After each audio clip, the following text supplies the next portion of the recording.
প্রতিটা অক্ষরে 10টা নেকি। পৃথিবীর এমন কোনো কিতাব নাই, এমন কি হাদিসের কিতাবও না, বিষ্ণুনবীর হাদিস পড়লেও এটা নাই, শুধু কোরআন, শুধু আল্লাহর বাণী, এক অক্ষরে 10 নেকি। বিষ্ণু ইসলাম বলেন সূরা বাকারার শুরুতে যে আলিফ লাম মিমের মধ্যে এই 3টা অক্ষর বললে যে 10টা নেকি হবে এমন না, বল আলিফু হারফুন ওয়া লামু হারফুন ওয়া মিমুন হারফুন। আলিফ বললে 10 নেকি, মিম বললে 10 নেকি, লাম বললে 10 নেকি, আলিফ লাম মিম বললে 10টা সওয়াব হয়ে যাবে। এই বরকতের কিতাবকে আমরা মসজিদের সেলফে রেখে দিছি, মাকড়সার বাসা, ধুলা বালি পড়ে আছে, এটা পড়ার সময় আমাদের হয় না। আমরা যেন কোরআন তেলাওয়াত করি প্রতিদিন। ফজরের পরে কোরআন তেলাওয়াত করতে হবে। ফজরের পরের মুমিনের ওয়াজিফা বা রুটিন হবে রিসাইটেশন অফ দ্য হোলি কোরআন। আপনারা পড়েন তো ফজরের পরে? হ্যাঁ, একজন বলছে ইনশাআল্লাহ, বাকিরা নাউজুবিল্লাহ, বাকিরা কি? সবাই একসাথে পড়ুন ইনশাআল্লাহ। তাহলে নফল ইবাদতের 1 নম্বর লিস্ট হচ্ছে কোরআন তেলাওয়াত করা। আমরা বেশি বেশি যেন কোরআন তেলাওয়াত করি। আল্লাহ তাআলার প্রিয় হওয়ার যে পদ্ধতি, নফল ইবাদতের মধ্য দিয়ে আল্লাহ তাআলার প্রিয় ভাজন হওয়া যায়। এর 2 নম্বর তালিকা হচ্ছে আত-তাহাজ্জুদ বা কিয়ামুল লাইল, রাতের সালাত। কিসের সালাত? 2 রাকাত করে মাঝরাতে যে সালাতটা বিষ্ণু ইসলাম পড়তেন এটাকে বলে কিয়ামুল লাইল বা তাহাজ্জুদ। এক সাহাবী বললেন, ইয়া রাসূলুল্লাহ, আইয়ুস সালাতি আফদালু বা'দাল মাকতুবা, ফরজ নামাজের পরে কোন নামাজ সেরা? বিষ্ণু বললেন, আস-সালাতু ফি জাওফিল লাইল, মাঝরাতে যেই নামাজটা পড়ো তাহাজ্জুদ, এটা সবচেয়ে সেরা। ফরজ সালাতের পরে সবচাইতে শ্রেষ্ঠ সালাত হচ্ছে তাহাজ্জুদের সালাত। আল্লাহ তাআলা বলেন, ওয়া মিনাল লাইলি ফাতাহাজ্জাদ বিহি নাফিলাতাল লাকা আসা আইয়াবআসাকা রাব্বুকা মাকামান মাহমুদা। নবী হে, রাতের কিছু অংশে আপনি তাহাজ্জুদের সালাত পড়ুন, এটা আপনার জন্য অতিরিক্ত একটা ফরজ। এটা বিষ্ণু ইসলামের জন্য ফরজ ছিল, অতিরিক্ত ফরজ, নাফিলাতান লাক। এবং আসা আইয়াবআসাকা রাব্বুকা মাকামান মাহমুদা, আশা করা যায় এর কারণে আল্লাহ তাআলা আপনাকে মাকামে মাহমুদে উত্তীর্ণ করবেন। মাকামে মাহমুদ হচ্ছে এমন একটা স্পেশাল জায়গা, একটা মাকাম, যেই জায়গায় দাঁড়িয়ে বিষ্ণু ইসলাম আমাদের জন্য সুপারিশ করবেন। মাকামে মাহমুদে দাঁড়িয়ে বিষ্ণু ইসলাম আমাদের জন্য সুপারিশ করবেন। তাই আমরাও যারা তাহাজ্জুদের সালাত আদায় করবো, আমাদেরকে এরকম মাকামে মাহমুদ মানে সুউচ্চ মর্যাদার আসনে আল্লাহ তাআলা নিয়ে যাবেন। যারাই তাহাজ্জুদ পড়ে তাদের মর্যাদা বাড়িয়ে দেয় কে? এই নামাজটাকে আল্লাহ এত পছন্দ করেন কেন? এর কারণ, এটা এমন সময় পড়া হয় যে সময় দুনিয়ার সবাই ঘুমায়। দুনিয়ার সবাই কি করে? নিঝুম নিস্তব্ধ রাত, আপনি উঠে ওযু করে নামাজ পড়তেছেন, তখন আপনি ঘুমান না, আপনি তখন আল্লাহর রঙে রঙিন হতে চান, কারণ আল্লাহও ঘুমায় না। সুবহানাল্লাহ পড়েন।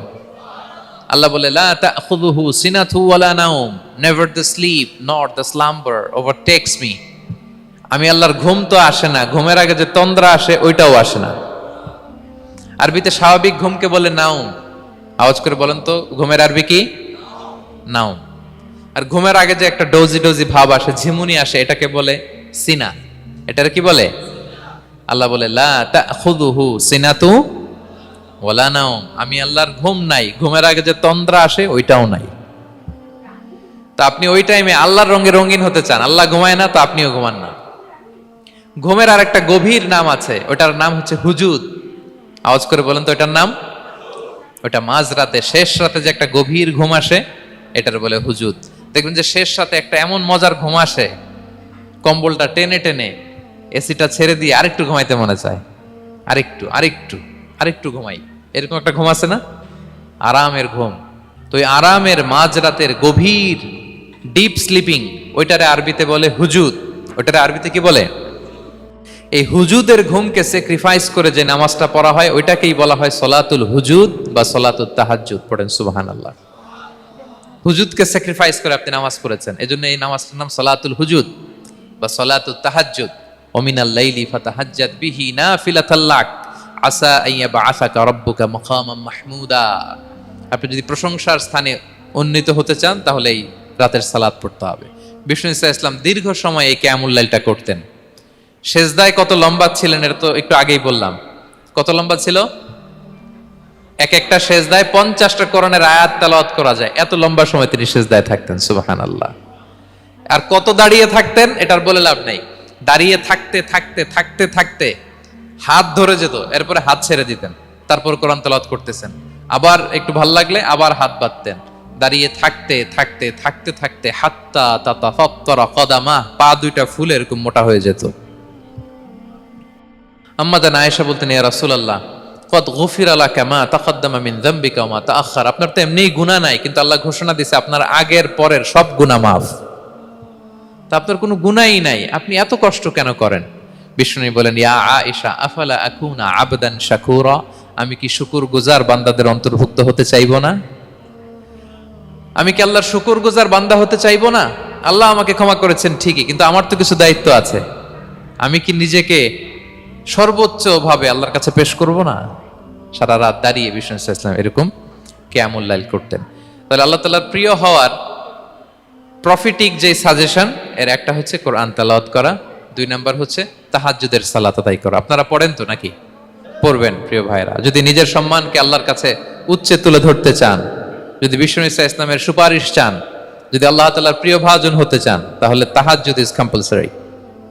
কি পারা যাবে তো? ইনশাআল্লাহ, ইনশাআল্লাহ বিইذنিল্লাহ। আল্লাহ তাআলার প্রিয় হওয়ার 3 নাম্বার মাধ্যম হচ্ছে বেশি বেশি আল্লাহ তাআলার কাছে চাওয়া, মানে আদ-দুআ, দোয়া করা। কি করা?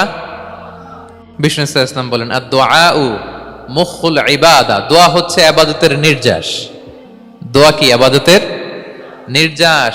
এবং আল্লাহর কাছে চাইলে আল্লাহ খুশি হয়, না চাইলে আল্লাহ বেজার হয়। ইন্টারেস্টিং না ব্যাপারটা? আর দুনিয়াতে বারবার চাইলে খুশি হন আপনি? একটা বিষয় নিয়ে একজনের কাছে গেলাম, ভাই একটু বিপদে পড়ছি, একটু হেল্প করেন, করলো। এরপরের সপ্তাহে আবার গেলাম, ভাই আমার তো একটু সমস্যা, টাকা পয়সার, একটু হেল্প করেন, মুখ লজ্জায় ধরেন, আবারও করলো। এরপরের সপ্তাহে আবার গেলাম, ভাই বিপদে পড়ছি, একটু হেল্প করেন। এবার কেমন লাগবে বলেন তো? আচ্ছা গেল। এরপরের সপ্তাহে আবার, এবার কি করবে? দৌড়ানি দিবে লাঠি লয়া। ঠিক কিনা বলেন? তুমি মামুর বাড়ির আবদার পাইছো না, প্রতি সপ্তাহে সপ্তাহে বিপদে পড়ছি। তার মানে এই দুনিয়ার হাইসিয়াত হচ্ছে বারবার কারো কাছে কোনো ইস্যু নিয়ে যাওয়া যায় না, বারবার কোনো ব্যাপার নিয়ে কারো কাছে যাওয়া যায় না। চাইলে সে রাগ করে, অখুশি হয়, কিন্তু আল্লাহর কাছে এটা বিপরীত। বিষ্ণু বলেন, ইন্নাহু মান লাম ইয়াসআলিল্লাহা ইয়াগদাব আলাই, যে আল্লাহর কাছে বারবার বারবার চায় না, আল্লাহ তার উপর রাগান্বিত হয়ে যায়।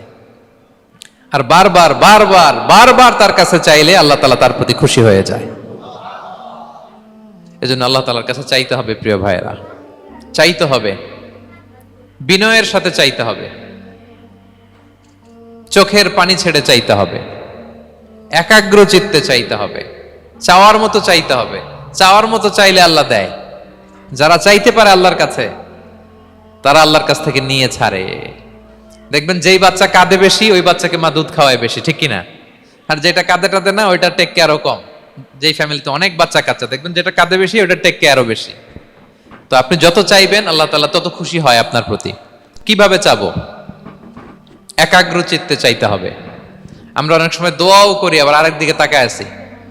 এই যে দোয়া করতেছি, দেখেন, আল্লাহুম্মা আমিন, রব্বানা আতিনা ফিদ দুনিয়া হাসানা ওয়া ফিল আখিরাতি হাসানা। দোয়াও করতেছে, ইন্টেরিয়র ডিজাইনও দেখতেছে। এটা দোয়া হইছে?